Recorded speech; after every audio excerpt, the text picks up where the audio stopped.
Carol finally admits her situation. It took her a while, but there is no way around it. Loneliness is hard.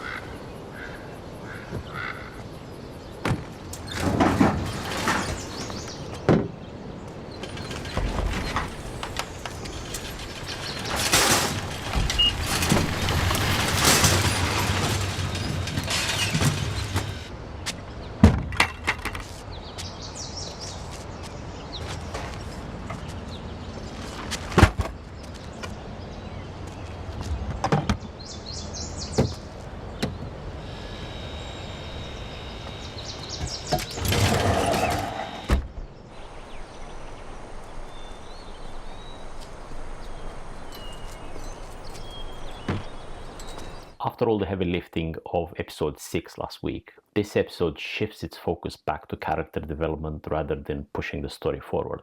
Now, before we dive in, a quick warning, this is a recap and a review episode, so there will be spoilers. If you have not seen the previous episodes, and there is really no reason why not to watch this show, move away now because spoilers are coming.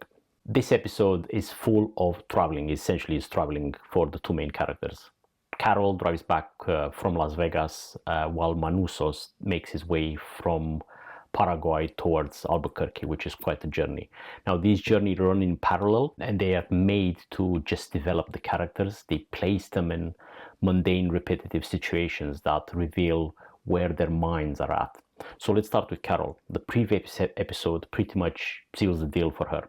She knows the joint are running out of food, and that it could take up to 10 years for supplies to fully run out. Now, for now, and this is important, it seems that at least in this episode, it seems that she's willing to ride out those 10 years and let them slowly starve. But that raises an uncomfortable question, actually. If the entire population of the planet dies, what happens to Carol and the other non-infected survivors? Is she already given up, or does she not expect to live for the 10 years herself? Back when she gets home, Carol makes the most of her freedom from panic and fear. Now she can enjoy her life. She is no longer troubled by what happens with the world because she has an answer to what will happen. So she plays golf, she sets off fireworks, she upgrades to a new flashy car, scratches lottery cards and even wins sometimes. She redecorates her house with an original Georgia O'Keeffe painting that she picked up from a local museum and brings home. Now, on the surface, all of this is pretty dull, mundane stuff, but the actress here is brilliant at showing us how the thought of her living like this for 10 years is slowly eating away inside. And it's very well played by Rhea Seehorn. It's not something any human can do. We are social creatures, and Carol in particular, she needs an outlet for her anger, essentially. Now, the actress Rhea Seehorn is already nominated for a Golden Globe and Critics' Choice Awards, and I'm sure there'll be more nominations coming up after this episode airs. And also there are several well-placed clues during this episode that shows Carol slowly losing her will to fight her situation. There is a short scene in the beginning when she's driving back home. She's in the car and she's singing the song "It's the End of the World as We Know It" by R.E.M. And the sequence cuts just before she says the words "and I feel fine," which are in the song, and the message is obvious here. She does not feel fine, even though she is now safe and has everything she needs. In a material sense, she's fine, but inside there are things brewing. Another moment is when she goes out for dinner and she asks the joint to prepare a table for her at the restaurant that she used to visit with Helen. And they serve her favorite foods, and she dresses in this. This is the thing, the way she dresses is in this sparkling, full of jewelry, and she's looking almost like regal, almost like a queen, the queen of the hive.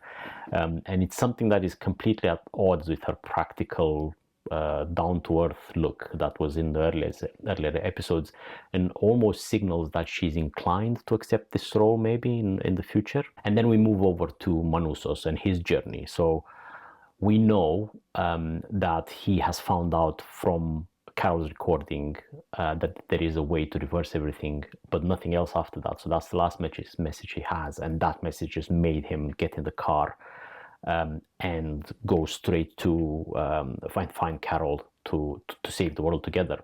So he travels across America in his convertible MG. He just stops to pick up fuel from abandoned cars, and every time he does that, he leaves money under the windscreen wiper. It's a small detail, but it tells us that he's honest and he's principled and he's focused and he's driven. And then as he drives, obviously, he learns English lessons from a cassette player in the car so that he's able to communicate with Carol when he finally meets her. But on his trip, he reaches the Darien Gap, which gives the episode its title. This is a stretch of land between Colombia and Panama, and can only be crossed, I believe it's in Panama actually, but it can only be crossed by foot or boat, I believe.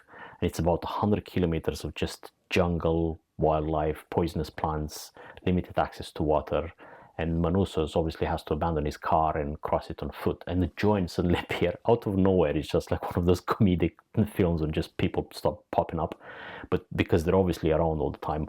And they warn him, don't cross this gap, because they tell him he will not survive. They even offer to take him to New Mexico along with his beloved car. But this is another character development moment, and just to prove how determined Manousos is and how much he despises them, he sets his own car on fire. And this is the car that carried him from home across an entire continent, and he clearly loves this car. But burning this car is a statement he makes that he's not liking them at all. He tells them actually that nothing on this planet belongs to them, that everything they have is stolen, and that they do not belong here. So this is pretty deep character work. And if we think about it, Manousos' behavior at the moment is right at the very beginning of Carol's journey of getting to know the joint. So in the beginning of the season, we remember Carol was angry and driven. So he is angry and driven and convinced he can save the world. So it sort of perfectly sets him up to clash with Carol when they finally meet. And I'll come back to that moment to explain why that later.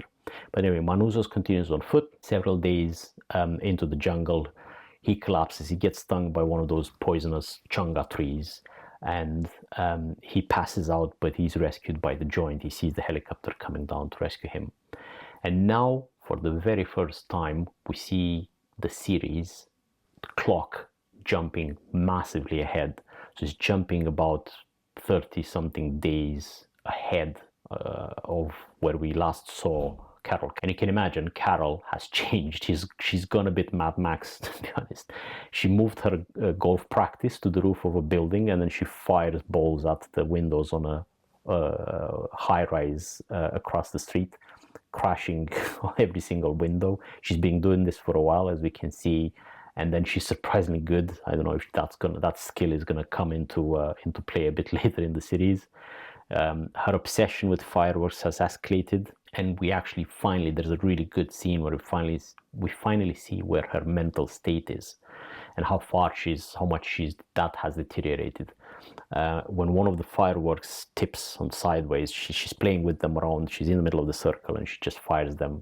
She's surrounded by these massive fireworks, and one of them has tipped over, and as it's just about to fire, and it's pointed right at her, and she does nothing. She just does not flinch, does not move. She just is resented, essentially being shot at by this massive firework, and the firework shoots past her, and she doesn't flinch, she doesn't move. The house behind her is on fire because of it, but she just doesn't move it. So it's a bit unsettling. The scene is almost just is dark and has this circus-like music, which underscores how disconnected and hopeless she has become. So Carol, we can see she's on the edge. That loneliness has reached a point where she no longer seems to care whether she lives or dies. And it has only around, it took her only around 30 days of peace with her own mind to get to this point. And that's an extraordinary amount of time for her, to just sit around, be alone with her thoughts and her anger and her demons. So she does what many people would do in her position. She allows the joint to come back into her life, and they do return through Zosia. So she rocks up again at the end of the episode. I think this decision, perfectly normal in Carol's situation, will create conflict going forward. So Carol is beginning to accept the joint, while Manousos is completely opposed them. Now, Carol's journey of learning about the joint and how to live among them is far ahead of where Manousos' journey is. And that imbalance can turn really dangerous, and I think it will. The Carol that Manousos knows from the recording is definitely not the Carol that he is going to meet so many days later. And their eventual meeting will be loaded with tension. It poses questions like, what will Carol do? Which side will she choose? She knows more about the joint than anyone else, enough to use that and to manipulate or lie to Manousos if she wants. Or, will she give up the comfort of a life with Zosha and the joint fulfilling every one of her needs? Or will she join Manousos to find a way to restore the world as it was? Which side would she choose? And how will Manousos react when he sees that Carol has literally embraced the very thing that he despises? He's risked his life to reach her, came all this way to find her, and he finds her, what if he finds her on the joint side, even though she's normal? That would look more like a betrayal and weakness, or even worse in his eyes. So this is, again, another excellent episode that plays with the character development more and points them against each other, almost like sets them against each other. So I'm not sure if with 2 more episodes to go, we will get this meeting in the last episode or in the next episode. I think the meeting between Manousos and Carol will be in the last episode. But this was, again, a really strong episode. It's one after the other. I tend to enjoy more these character-driven episodes when we get to see a little bit inside the head of the characters. And that final moment in this episode when Carol waits alone in the house, she waits for Zosha, that is a haunting moment. It's so simple and so powerful. She's alone in her home.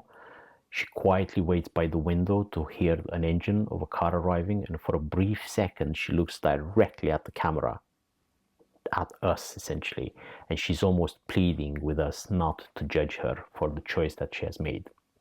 That's brilliant television. Who said the golden age of television is over? I'll see you next time.